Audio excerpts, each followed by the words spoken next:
Another useful way of propagating delphiniums is from bud or eye cuttings. The beauty about this is you can do it in a cold glass house or frame, late August, early September time. Keep them in a cold glass house or frame over winter, stood in a small amount of water. These will root before the winter sets in, stand the winter fine, and you can pot them up as lovely little plants in March time for planting out in May. So this is how we do it. First, ideally, if you've got a stock plant a couple of years old, it's easier to do on the bench than in the ground, but you can dig the plant up, and if necessary, if it's a fairly big plant like this one of gossamer, we'll divide this with a knife into 2 or 3 bits so we can get at it. We'll wash it so we can see what we're doing. If it's a plant in the ground, and one of your good ones, it would pay just to use a spade and take like a V out of the plant to leave most of the plant still in the ground, and that will give you sufficient buds to take some bud cuttings. So there we've cut the crown into 2 pieces. For those who've never seen a crown before, there it is, a hard woody mass in the centre, and obviously you get bits of rot inside, but that one's not bad actually. So we'll now wash these so we can see the buds. So there's the crown that's now been washed. The beauty about this is we can see what we're doing now. We're in the glass house on the bench. Again, if you do this on the kitchen table, make sure your other half's gone out on a shopping expedition, because it's a little bit messy and wet. But there we can see the buds. You can see these very large fat ones like those. They will form the flowering shoots next spring. There's some lovely big fat buds like that one there. That's about 20 millimeters long and about 10 millimeters diameter. And again, smaller buds like that one there, about 15 millimeters long and about 6 millimeters diameter. So all the different ones vary. We get small buds like these here.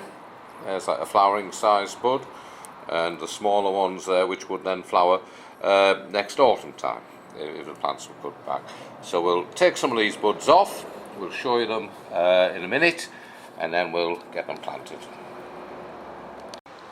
Now make sure when you remove the buds that you cut them flush with the crown, exactly as we do with conventional cuttings. So if we just cut that one off by there, and there we have the bud.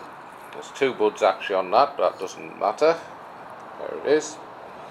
Put that in as one, didn't bother trimming them. You can see a little bit of the crown there. It's nice and white and healthy, and that's about ideal. That's probably about 10 millimeters long, the main bud, and about 5 or 6 millimeters diameter.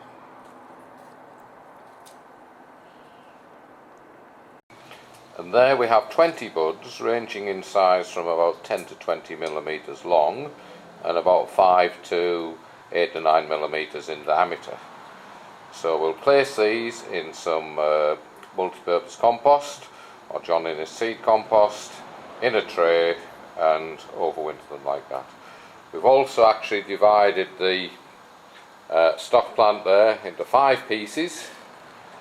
So we'll pot these up as well, and most of those should survive. But as I said earlier, if it's one of your prized plants in the garden and you've only got one, either take some bud cuttings off, leaving the plant in situ.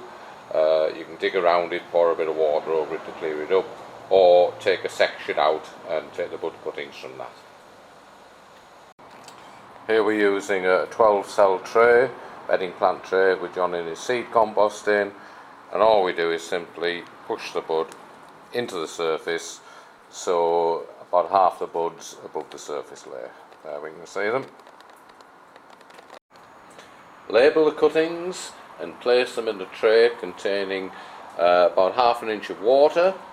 Leave them in that all winter time in the cold glass house or frame, and keep the water level topped up. Most of these cuttings should make a little bit of root and growth before the winter sets in, but you'll see by late February time little shoots will start appearing. They form lovely little plants. Once the plants well formed, pot them up in March time into small pots and plant out in the garden in May, and you'll have some lovely blooms from July onwards.